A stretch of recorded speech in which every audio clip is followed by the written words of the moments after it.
Bismillahirrahmanirrahim.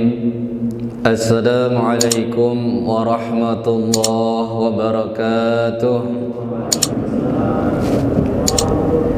Innal hamdalillah nahmaduhu wa nasta'inuhu wa nastaghfiruh wa na'udzu billahi min shururi anfusina wa min sayyiati a'malina. من يهده الله فلا مضل له ومن يضلل فلا هادي له أشهد أن لا إله إلا الله وحده لا شريك له وأشهد أن سيدنا محمدا عبده ورسوله اللهم صل وسلم وبارك على عبدك ورسولك محمد وعلى آله وأصحابه المجاهدين الطاهرين والتابعين وتابع التابعين ومن تبعهم بإحسان إلى يوم الدين وعلينا معهم برحمتك يا أرحم الراحمين. Ma'asyiral muslimin, jamaah salat maghrib Masjid Jami' Nurul Jannah, mudah-mudahan kita semuanya dalam sehat walafiat, dalam berkah Allah Subhanahu wa taala. Para orang tua, para hujat, para asatidz, mudah-mudahan sekali lagi kita semuanya dalam keberkahan Allah Subhanahu wa taala.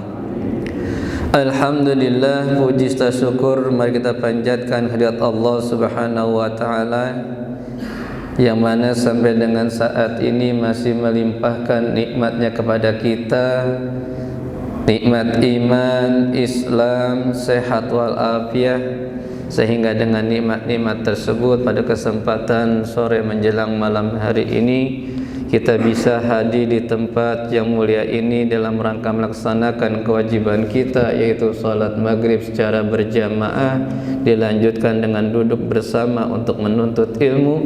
Mudah-mudahan setiap langkah kita, ibadah kita, duduk kita dari awal sampai akhir menjadi saksi di hadapan Allah Subhanahu wa taala bahwasanya kita ini adalah orang-orang yang sedang berusaha untuk menjadi hambanya yang bertakwa. Amin ya rabbal alamin.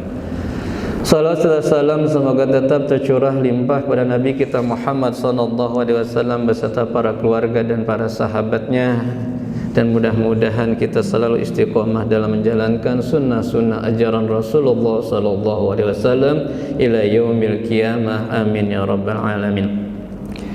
Ma'asyiral muslimin, jamaah rahimakumullah, mengawali pertemuan kita pada kesempatan kali ini, mari saja kita buka dengan membaca suratul Fatihah. Yang pertama kita minta kepada Allah mudah-mudahan kita selalu dalam sehat walafiat, kita dalam lindungannya, kita diberikan kekuatan iman, Islam, disehatkan badan kita, dimudahkan segala urusan kita, anak keturunan kita dijadikan anak yang soleh dan solehah, dan kelak di yaumil qiyamah kita dikumpulkan Allah bersama Rasulullah di dalam surganya. Al-Haziniyah Al-Fatihah. A'udzu billahi minasyaitonir rajim. Bismillahirrahmanirrahim. Alhamdulillahi rabbil alamin, arrahmanir rahim, maliki yaumiddin. Iyyaka na'budu wa iyyaka nasta'in. Ihdinas siratal mustaqim, siratal ladzina an'amta 'alaihim ghairil maghdubi 'alaihim waladdallin. Amin. Sekali lagi kita baca suratul Fatihah, kita hadiahkan dan niatkan khusus buat arwah daripada orang-orang tua kita, sanak famili kita, saudara kita, wabil khusus mereka-mereka yang telah mewakafkan jiwa dan raganya, harta bendanya untuk kemakmuran masjid ini. Mudah-mudahan mereka di mana makam kuburnya selalu mendapatkan curahan rahmat maghfirah dari Allah Subhanahu wa taala. Dan kita doakan saudara-saudara kita yang kurang sehat, mudah-mudahan Allah angkat segera penyakitnya. Al-Haziniyah lahumul Fatihah. A'udzu billahi minasyaitonir rajim. Bismillahirrahmanirrahim. Alhamdulillahi Rabbil Alamin Ar-Rahmanir Rahim Maliki Yawmiddin Iyyaka na'budu wa iyyaka nasta'in Ihdina siratal mustaqim Siratal ladzina an'amta alaihim Ghairil maghdubi alaihim waladdallin. Amin. Ma'asyiral muslimin jamaah rahimakumullah, masih berbicara tentang keimanan. Sebagaimana yang kita ketahui bahwasanya iman tidak hanya cukup membenarkan di dalam hati keyakinan kita bahwasanya hanya ada Tuhan yang patut disembah, yaitu Allah Subhanahu wa taala, dan rukun iman yang lainnya. Karena pada dasarnya banyak sekali kita dapati orang-orang yang dalam hatinya itu pada dasarnya dia mengakui adanya ketuhanan Allah Subhanahu wa taala, tapi tidak berani untuk mengucapkannya karena mungkin rasa gengsi atau lain sebagainya. Begitupun iman hanya tidak cukup pembenaran di dalam hati, maka iman juga harus dikeluarkan dalam ungkapan atau ucapan. An-nutqu bil lisan, yaitu diucapkan dengan lisan. Asyhadu an la ilaha illallah wa asyhadu anna muhammadar rasulullah. Jadi antara pembenaran iman di dalam hati dengan ucapan ini harus sinkron, karena banyak orang yang hanya mengucapkannya dengan lisan, mengatakan saya beriman kepada Allah, tapi hatinya mengingkari sebagaimana orang-orang munafik. Maka antara ucapan dan pembenaran di dalam hati ini harus sinkron, harus jadi kesatuan, harus murni, tidak ada syak, tidak ada keraguan, sebagaimana Allah perintahkan kepada kita, ya, dzalikal kitabul la raiba fi, ya, tidak ada keraguan di dalamnya. Berarti iman kepada Al-Qur'an, iman kepada Allah, tidak ada keraguan, harus nyatu antara pembenaran dalam hati kita maupun pembenaran dalam ungkapan lisan kita. Setelah diungkapkan dengan lisan dan diyakini dengan hati, ternyata iman tidak cukup sampai di situ. Perlu yang namanya pembuktian, wal a'mal bil jawarih. Hanya omong kosong kalau orang mengatakan saya iman kepada Allah, tapi dalam perbuatannya tidak mencerminkan iman kepada Allah Subhanahu wa ta'ala. Maka dalam surah An-Nisa, konsekuensi daripada keimanan yaitu menuntut kita untuk melakukan suatu pekerjaan sebagai bukti iman kita kepada Allah Subhanahu wa ta'ala. Dan hal ini Allah berfirman dalam surah An-Nisa ayat 36, wa'budullaha wa la tusyriku bihi syai'an, dan sembahlah Allah, beribadahlah kepada Allah, wala tusyriku bihi, dan janganlah kamu menyekutukan dia dengan sesuatu syai'an. Ya. Jadi dalam surah An-Nisa ini kita diperintahkan oleh Allah Subhanahu wa ta'ala untuk membuktikan keimanan kita kepada Allah, yaitu berupa kepatuhan kita, ketaatan kita kepada perintah Allah, di mana Allah dalam surah ini memerintahkan kita beribadah hanya kepadanya. Tidak ada ibadah-ibadah yang lainnya kecuali hanya kepada Allah Subhanahu wa ta'ala saja. Jadi kalau ada orang dia beriman, dia menyembah Allah, tapi samping itu juga dia menyembah yang lainnya, maka bisa dipertanyakan keimanannya ini belumlah keimanan yang murni. Maka syarat ibadah itu diterima oleh Allah Subhanahu wa ta'ala, maka dikatakan khalis, harus suci, harus terhindar, wala tusyriku bihi syai'an, yaitu daripada menyekutukan Allah Subhanahu wa ta'ala. Jadi syarat diterimanya ibadah kita yaitu tadi menghindarkan perbuatan-perbuatan yang menyebabkan kita jatuh kepada perbuatan syirik, yaitu menyekutukan Allah. Syirik itu apa sih? Wala tusriku bihi syai'an. Syirik itu apa? Syirik artinya kita mensifati, kita menjadikan sesuatu syai'an. Ini katanya umum, bisa itu benda mati, bisa itu benda hidup berupa manusia. Mungkin karena kehebatannya, ya, seperti para nabi, para orang-orang soleh, para ulama dan lain sebagainya, karena mungkin kehebatannya itu sehingga kita mensifati orang tersebut dengan sifat-sifat yang seharusnya hanya khusus dimiliki oleh Allah Subhanahu wa Ta'ala. Jadi secara tidak langsung mensifati sesuatu sama dengan sifat yang dimiliki oleh Allah Subhanahu wa Ta'ala. Itu namanya syirik, itu namanya menyekutukan Allah Subhanahu wa Ta'ala. Ma'asyiral muslimin rahimakumullah. Syirik sendiri dalam kenyataannya terbagi menjadi dua. Ada yang namanya syirik besar, ada yang namanya syirik kecil.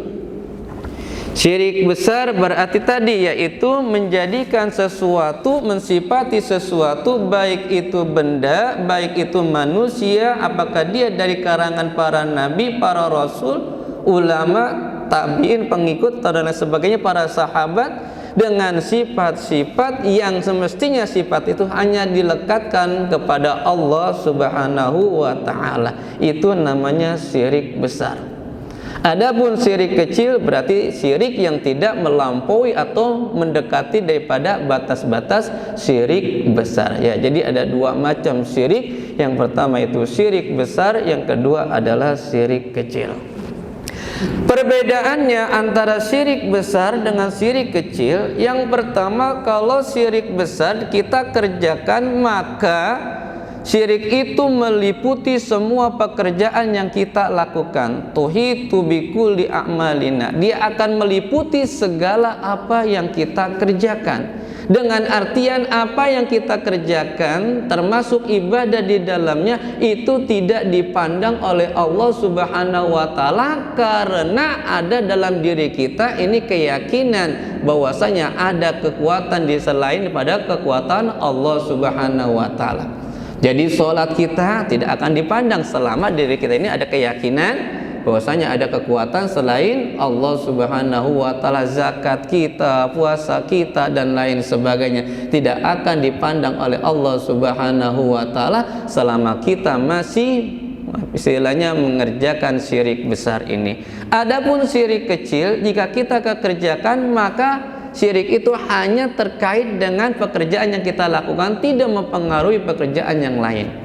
Sebagai contoh, kita melakukan namanya infak untuk pembangunan masjid, tapi tujuannya adalah untuk mendapatkan pujian manusia. Maka pujian manusia ini atau disebut dengan riya, ini adalah salah satu daripada bentuk syirik kecil. Nah, itu hanya terkait dengan infak kita di masjid saja, sedangkan yang lainnya tidak. Nah, ini perbedaan antara syirik besar dan syirik kecil. Yang kedua, syirik besar ini bisa menyebabkan pelakunya ini nanti pada hari kiamat ketika diadili oleh Allah Subhanahu wa Ta'ala akan dimasukkan ke dalam neraka dan dia akan kekal berada di dalamnya. Artinya orang yang melakukan syirik besar akan masuk ke dalam neraka, pasti masuk ke dalam neraka, dan dia tidak ada kesempatan untuk bisa keluar dari dalam neraka jika dia mati sebelum bertaubat kepada Allah Subhanahu wa Ta'ala. Ya, jika dia tidak bertaubat, masih dalam keadaan syirik besar, kemudian mati, maka sudah otomatis dia berada di dalam neraka dan dia kekal di dalamnya. Sedangkan orang yang melakukan syirik kecil seperti riya tadi, maka tidak istilahnya dia kemungkinan dia untuk bisa meninggalkan neraka, yaitu dengan diampuni oleh Allah Subhanahu wa Ta'ala, dengan artian tidak menyebabkan dia berada di dalam neraka itu kekal untuk selama-lamanya. Itu syirik kecil. Yang terakhir, Jika orang melakukan perbuatan syirik besar, maka bisa memungkinkan orang tersebut menjadi pindah agama, dengan artian dia murtad dari agama atau keyakinannya. Kalau dia seorang Islam berarti murtad dari agama Islam, pindah dia ke agama yang lain. Jika lebih dominan kesyirikannya ini, ya, keyakinan dia kepada selain Allah Subhanahu wa taala. Sedangkan syirik kecil tidak menyebabkan seseorang itu berpindah agama. Inilah 3 perbedaan antara syirik besar dengan syirik kecil. Ma'asyiral muslimin rahimakumullah. Kenapa Allah Subhanahu wa ta'ala memerintahkan kita untuk ikhlas, untuk memurnikan peribadahan, pengabdian kita kepada Allah dengan menjauhi daripada perbuatan syirik? Karena memang perbuatan syirik ini berbahaya sekali, bisa merusak daripada ibadah-ibadah yang kita lakukan kepada Allah Subhanahu wa ta'ala. Salah satu bahaya daripada perbuatan syirik, di mana ceritakan oleh Rasulullah SAW dalam sebuah hadis, wali Muslim an Jabir radhiyallahu anhu anna Rasulullah sallallahu alaihi wasallam qala man laqiyallaha wa huwa la yusyrik bihi syai'an dakhalal jannah wa man laqiyahu yusyrik bihi syai'an dakhalan nar. Man laqiyallah, barang siapa yang bertemu dengan Allah, dengan artian dia mati, ya, barang siapa mati bertemu dengan Allah, wa huwa la yusyrik bihi syai'an, ketika dia mati kondisinya adalah murni dia tidak melakukan suatu perbuatan syirik, baik syirik dalam bentuk perbuatan maupun syirik dalam bentuk ucapan. Apa kata Rasulullah? Dakhalal jannah, maka dia akan masuk ke dalam surganya Allah Subhanahu wa ta'ala. Wa man laqiyahu yusyrik bihi syai'an dakhalan nar.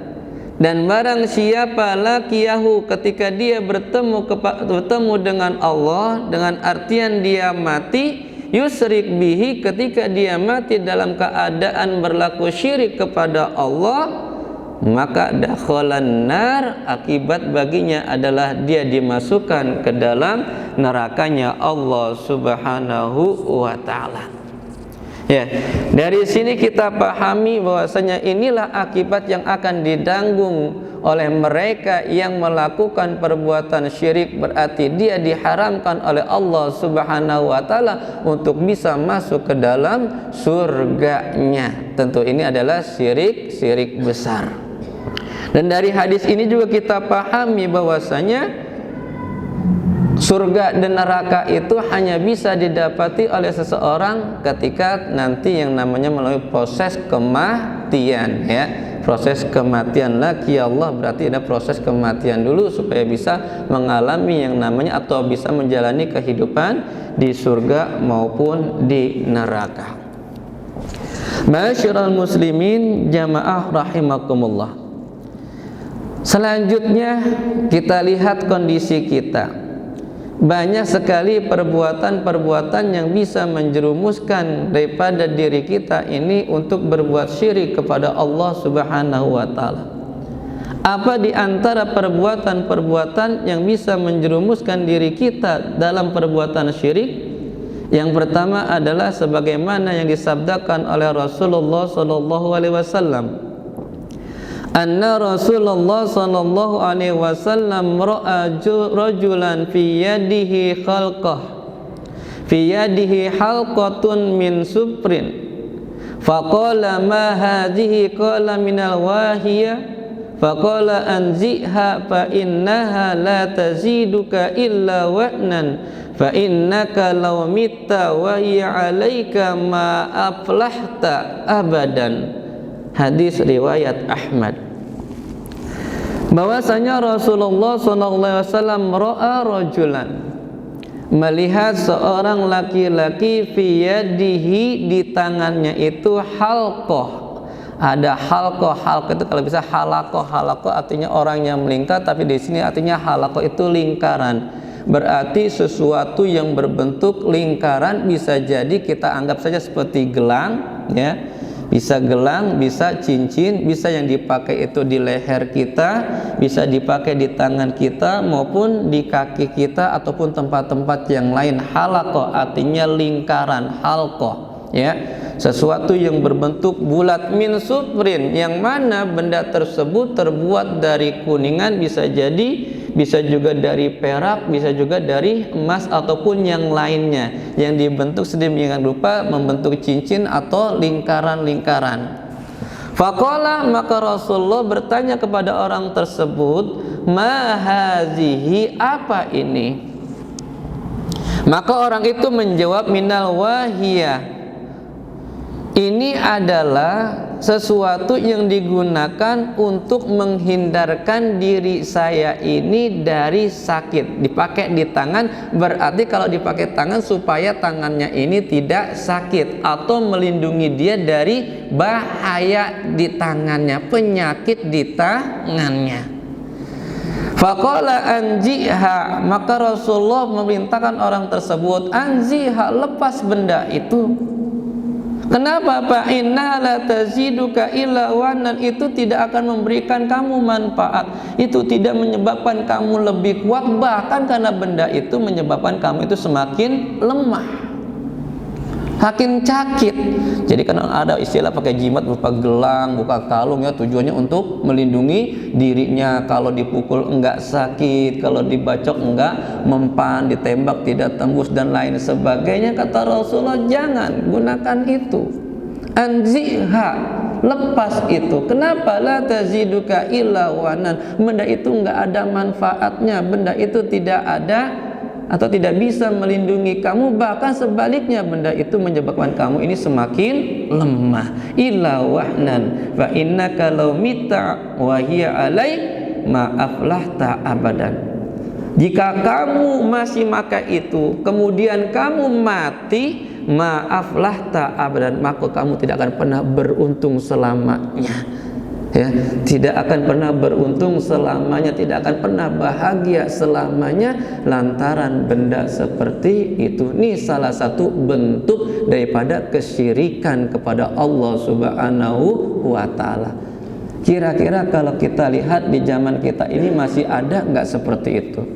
Dulu waktu saya masih kecil, saya masih sering dapati, biasanya sama orang tua itu ketika ada anak bayi lahir, supaya anaknya ini nggak sakit-sakitan, ya, terlindung dari bahaya gangguan jin maupun gangguan setan lain sebagainya, itu dibuat yang namanya kalungan warna hitam kalau nggak salah, atau gelang kayak sumbu kompor digilitkan di tangannya ataupun di kakinya, kemudian ada gandulan di lehernya. Ketika ditanya apa, supaya ini anak ini selamat, nggak sakit-sakitan, anak ini nggak diganggu jin maupun setan. Nah, inilah salah satu perbuatan yang menyebabkan akidah kita, iman kita rusak, ibadah kita tidak diterima oleh Allah Subhanahu wa ta'ala, karena kita telah menjadikan benda-benda lain itu memiliki sifat sebagaimana sifat yang dimiliki oleh Allah Subhanahu wa ta'ala. Jimat berupa gelang, jimat berupa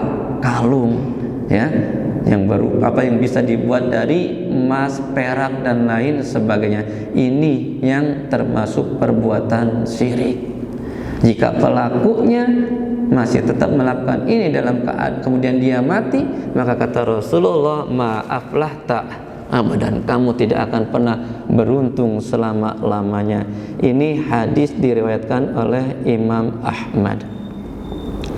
Ma'asyiral muslimin jamaah Jum'ah rahimakumullah. Yang selanjutnya termasuk perbuatan yang kategori syirik, dikisahkan oleh hadis dari Huzaifah, di mana annahu ra'a rajulan fi diyadihi khaitun minal huma faqata'ahu wa talaqahu lahu wa ma yu'minu aksarum billah wa hum musyrikun. Hadis dari Huzaimah, di mana Ibnu Huzaimah ini melihat seorang laki-laki, ra'a rajulan fi yadihi, di tangannya khaitun, ada secari kertas, secari kain, ya. Khaitun itu berarti jahitan, secari kain, ya, minal huma, di mana kain tersebut digunakan dipakai di tangannya, tujuannya apa? Untuk mengobati dia ataupun mencegah dia dari huma, yaitu penyakit panas, penyakit flu, demam ya, penyakit flu, penyakit panas dingin. Nah, ditempelkan daripada kain tersebut di tangannya, maka faqata'ahu wa ta'ala kaulahu, kemudian oleh Ibnu Huzaimah ini benda tersebut diputuskannya, dipotongnya, dan dia mengatakan seraya membaca daripada firman Allah, wa ma yu'minu aktsarum billah wa hum musyrikun. Kebanyakan manusia ini banyak yang mengaku beriman kepada Allah, tapi nyatanya mereka itu mensekutukan Allah Subhanahu wa ta'ala. Ya, ini juga hampir sama dengan yang tadi ya, berupa jimat-jimat. Kalau yang pertama yaitu kesyirikan dengan menggunakan benda yang terbuat dari emas, perak maupun kuningan, tembaga yang dibuat menyerupai lingkaran baik bentuk kalung maupun gelang dan cincin, di mana ketika dipakai dia berkeyakinan bahwasanya benda itu akan melindungi dia dari bahaya. Kalau dia sakit, benda tersebut bisa menyembuhkan dia dari penyakit ya, maka perbuatan ini kategori syirik besar kepada Allah Subhanahu wa ta'ala. Yang kedua, jimat berupa rejah yang ditulis di kain-kain ya, yang kemudian ditaruh biasanya diikat pinggang ataupun di dalam saku dan lain sebagainya. Dulu waktu saya masih santri itu sering didapati banyak santri-santri yang masih seperti itu. Maka dilakukanlah yang namanya razia oleh pimpinan pondok, diikuti dengan ustadz-ustadz. Jadi dirazia dompet-dompet santri itu ya, semuanya. Kenapa? Untuk membersihkan akidah, untuk membersihkan keimanan. Jangan sampai ada keyakinan ya lain daripada keyakinan kepada Allah Subhanahu wa ta'ala.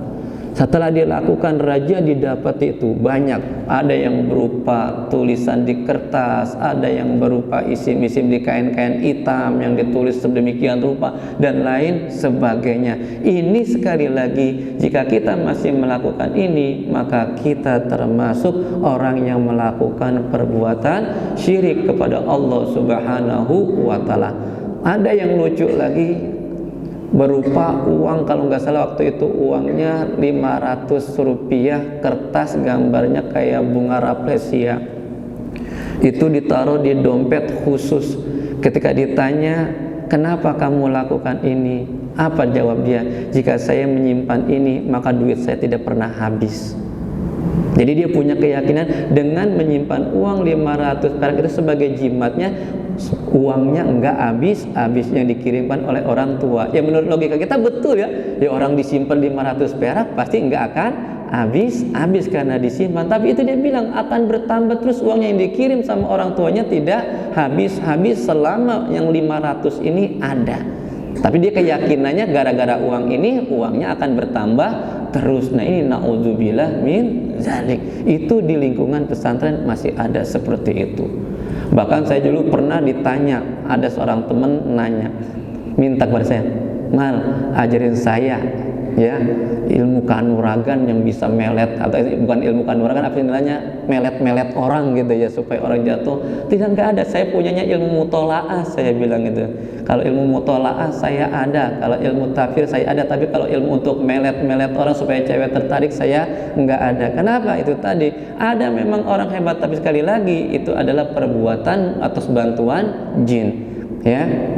Tidak ada sesuatu ini mempunyai kekuatan yang lebih kecuali di situ ada unsur yang namanya syirikan, bantuan daripada jin. Maka kalau kita baca daripada surah jin, di situ ceritakan ada sebagian manusia yang minta bantuan kepada jin ya untuk bisa melakukan ini dan itu, tapi bukannya dibantu oleh jin, malah dijerumuskan untuk lebih menjauh lagi daripada Allah Subhanahu wa ta'ala. Na'udzubillah min zalik. Masyiral muslimin rahimakumullah, inilah maka Allah memerintahkan kita wa'budullaha wa la tusyriku bihi syai'an. Ibadah, menyembahlah kepada Allah dengan seikhlas-ikhlasnya pengabdian, dengan semurni-murninya ibadah. Jangan pernah ada unsur-unsur di dalamnya keyakinan kita ada kekuatan selain daripada kekuatan Allah Subhanahu wa taala. Karena kalau kita melakukan itu, maka ibadah kita tidak akan pernah diterima oleh Allah Subhanahu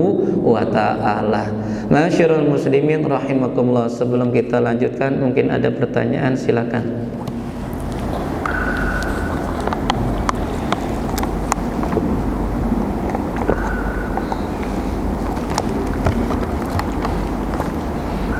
Ada yang bertanya? Ya, ini masih banyak ya.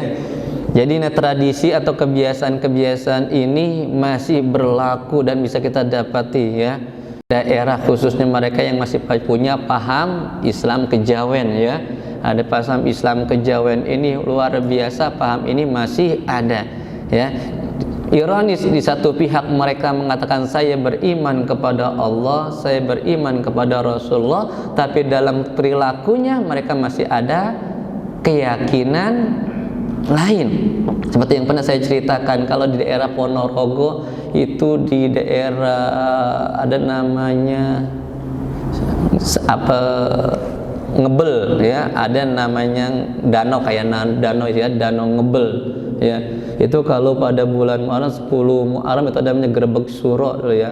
Ada yang namanya tradisi grebek suro, dibawa ke danau Ngebel. Pada awalnya dulu menurut cerita kiai saya, ada keyakinan orang tersebut ini danau ini ada penghuninya, danau Ngebel ini angker.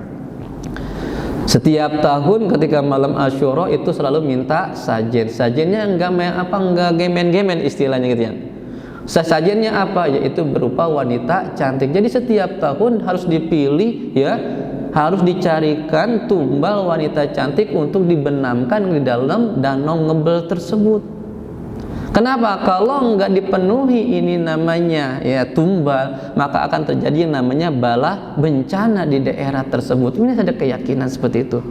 Akhirnya sama kiai saya, keyakinan ini dikikis demi sedikit. Awalnya apa? Pertama yaitu tadi ya, wanita cantik, kemudian diganti dengan binatang. Ya, diganti dengan binatang. Anggaplah binatang yang beragak itu sapi ya, diganti dengan menggunakan sapi. Karena kalau untuk merubah keyakinan seorang itu kalau secara frontal ini haram, pasti akan bertolak belakang kan gitu ya, mungkin bisa marah-marah. Jadi untuk merubah tradisi lakukan pelan-pelan, enggak langsung ini haram dikat, enggak. Nanti timbulnya adalah apa? Mereka akan menjauh dari kita. Dilakukan itu, diganti yang tadinya wanita diganti dengan hewan, diganti dengan sapi atau kerbau-kerbau, itu dibenamkan di situ. Setelah itu diganti lagi, potong lagi, dagingnya dimakan, palanya saja yang dibenamkan. Awalnya satu ekor utuh dimasukkan ke danau Ngebel seberikan tumbal. Kemudian naik ke tingkat berikutnya apa? Sapinya atau kerbaunya dipotong, ya kan? Dipotong, di mana dagingnya bisa dimakan bareng-bareng. Nah, kepalanya itu yang dijadikan tumbal, dimasukkan ke dalam danau tersebut. Kemudian naik lagi, setelah ikut diubah lagi, enggak kepala, sayang kepala ya kan gitu ya. Masih bisa dimanfaatkan, diubah dengan apa? Dituliskan dengan secari kertas ya.